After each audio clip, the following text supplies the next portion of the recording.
Hello friends, कैसे हो आप। मैं हूं अनु और आप देख रहे हैं मेरे यूट्यूब चैनल जिसमें आपका स्वागत है और अभिनंदन है। तो आज की वीडियो में मैं आपको बताने जा रही हूं एक्सरसाइज 6.2 का क्वेश्चन नंबर फर्स्ट स्टार्टअप है मेरा। और ये कौन सा क्लास का है? क्लास 9th का, और एनसीईआरटी मैथ्स बुक से है। तो आइए हम क्वेश्चन नंबर फर्स्ट की ओर बढ़ते हैं और सबसे पहले हम क्वेश्चन को रीड आउट करते हैं। तो क्या लिखा हुआ है क्वेश्चन में? आकृति 6.28 में x और y के मान ज्ञात कीजिए और फिर दर्शाइए कि A B parallel C D है। देखिए, इसमें प्रूफ करना है। 6.28 आकृति यहाँ है, 6.28 इस आकृति में देखिए। और क्या लिखा हुआ है? एक्स और वाई के मान ज्ञात करना है। देखिए यहाँ पे क्या लिखा हुआ है? वाई ये रहा और एक्स ये रहा। तो एक्स और वाई का वैल्यू निकालना है, मान निकालना है और दर्शाना है कि A B parallel C D है। A B parallel C D है। पैरेलल का मतलब कि आपस में इन दोनों लाइन कभी नहीं मिलेंगे और इन लोग ये इस लाइन ए बी और सी डी के बीच की दूरी परस्पर बराबर होगी। अगर यहाँ पे 2 सेंटीमीटर है तो यहाँ पे 2 सेंटीमीटर। ये सारी बातें हमने पिछली वीडियो में ही सारा कुछ बता दिया है, ठीक है। तो आइए देखते हैं कैसे क्वेश्चन को सॉल्व करेंगे। तो देखिए, क्वेश्चन को हमने लिख रखा है और फिगर भी बना चुके हैं और इसको कैसे सॉल्व करते हैं वो सबसे पहले हम आपको बताते हैं। कैसे सॉल्व किए, बस 2 मिनट का खेल है। इसको बंद कर दिए, ठीक है। इसको बंद कर देने पे क्या आपको एक लाइन दिख रहा है, एक रेखा दिख रहा है। तो एक रेखा पे कितने डिग्री का एंगल बनता है? 180 डिग्री का। किस कारण? रैखिक युग्म के कारण। तो देखिए यहाँ पे क्या लिखे? x plus 50 degree is equal to 180 degree, यानी कि ये एंगल प्लस ये एंगल, देखिए आपको बारीकी से दिखा रही हूँ, ये एंगल प्लस ये angle is equal to 180 degree हो जाएगा ना। क्यों? क्योंकि रैखिक युग्म बन रहा है। तो देखिए x plus 50 degree is equal to 180 degree. किस कारण? रैखिक युग्म से रैखिक युग्म बन रहा है तो रैखिक युग्म हो गया। तो अब x का वैल्यू निकालेंगे तो क्या हो जाएगा? 180 minus 50 is equal to 130 degree, यानी कि x का वैल्यू क्या आ जाएगा? 130 डिग्री। अब उसी प्रकार देखिए, ये एंगल जब एक लाइन है तो ये एंगल इस एंगल के इक्वल में होगा। क्यों होगा? क्योंकि इसका शीर्ष और इसका शीर्ष का मुख आमने सामने। शीर्षाभिमुख कोण से शीर्षाभिमुख में कोण में क्या होता है कि आमने सामने का कोण इक्वल में होता है। तो जो ये एंगल होगा वो ये एंगल होगा, तो y is equal to 130 degree हो जाएगा। 30 डिग्री है यहाँ पे, तो इसका कोण और इसका कोण दोनों मिल रहा है, सामने है। जब भी कोई एक लाइन पे एक ऊपर से लाइन प्रतिच्छेद करता है तो दोनों से बनी आमने सामने की कोण शीर्षाभिमुख कोण होती है, इक्वल होता है, ठीक है। तो वही चीज़ को देखिए, क्या लिखे हैं? y is equal to 130 degree. किस कारण से? शीर्षाभिमुख कोण से। 130 हो गया, 130 हो गया, तो ये क्या हो गया? पैरेलल है। A B parallel to C D, proof. अब उसी तरह हम क्वेश्चन नंबर सेकंड को बनाएंगे। आइए देखते हैं कैसे सॉल्व होगा। क्वेश्चन नंबर सेकंड में क्या कह रहा है कि आकृति 6.29 में देखिए, ठीक है, यदि A B parallel C D और C D parallel E F और y अनुपात z इज इक्वल टू 3:7 है तो x का मान ज्ञात करना है।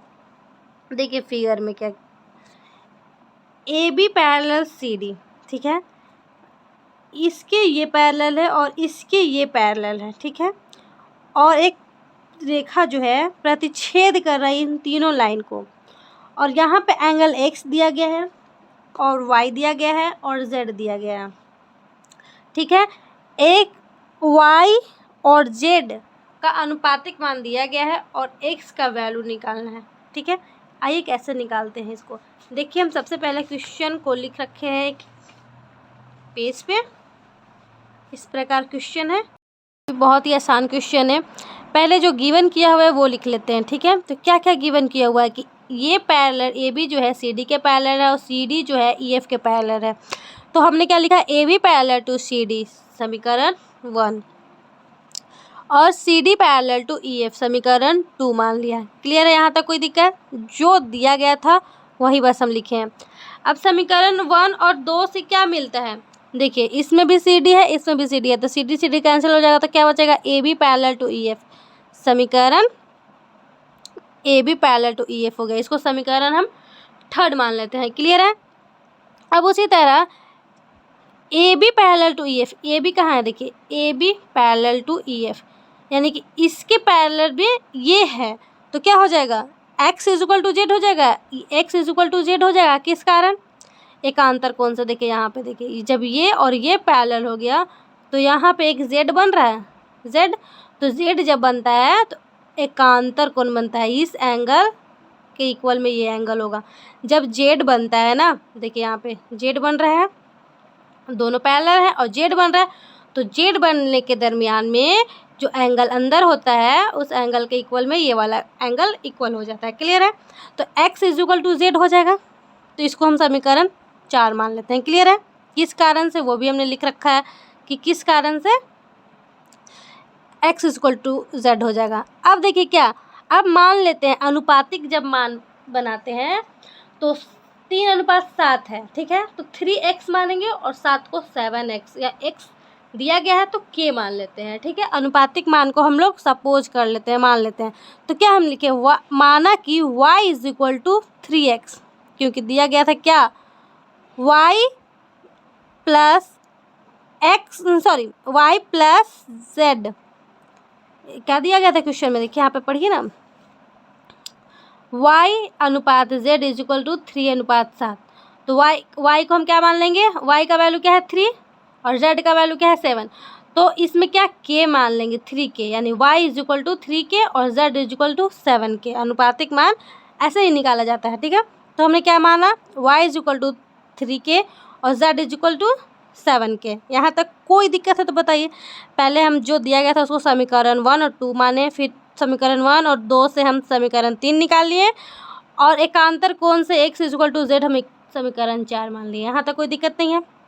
अब अनुपातिक मान दिया गया है तो अनुपातिक मान को हम k में मानते हैं। अब उसके बाद क्या करेंगे ना, A B parallel C D है, ठीक है। तो A B parallel C D है तो x plus Y is equal to क्या हो जाएगा, 180 हो जाएगा। x प्लस वाई क्यों होगा, देखिए यहाँ पे देखिए, ये एंगल जो है यहाँ पे एक ही ओर है, ठीक है। एक ही ओर के दो अंतः कोणों का योग 180 डिग्री होता है। मतलब कि देखिए यहाँ एक डब्बा बन रहा है ना, हाफ डब्बा, तो ये एंगल और ये एंगल, इसके बीच ना 180 डिग्री का कोण बनता है। ये पिछले वीडियो में हमने ये सब सारा रूल रेगुलेशन हमने बता रखा है, ठीक है। तो यहाँ पे क्या होता है कि एक ही ओर के दो अंतः कोणों का योग 180 डिग्री होता है। बस उस नियम के अनुसार x plus Y is equal to 180 degree लिख लिए, जैसे रैखिक युग में किए थे। और इस किस कारण हुआ है, इस कारण को दर्शाना बहुत ज़रूरी है। तो कारण को हमने दर्शा दिया। क्लियर है? यहाँ तक स्टेप बाय स्टेप चलिए। अब देखिए x की जगह पे हम z रखे हैं, यहाँ पे देखिए z रखे हैं, x की जगह पे z रखे हैं। क्यों?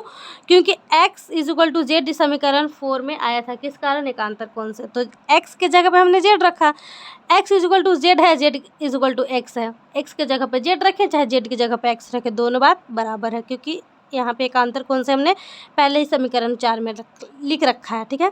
तो x प्लस वाई था, तो यहाँ पे x की जगह पे हम z रख रहे हैं, उससे हमारा फ़ायदा है, ठीक है। तब x का वैल्यू निकल जाएगा। तो z plus Y is equal to 180 कर दिए। किस कारण से, x is equal to z दिया गया था। अब देखिए z का वैल्यू क्या था, 7k डाल दिए। y का वैल्यू क्या था, 3k था।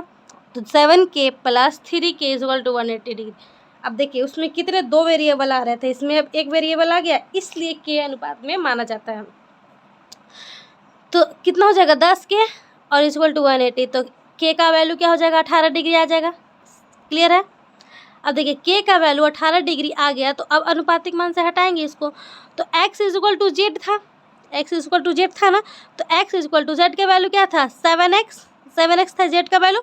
तो 7k।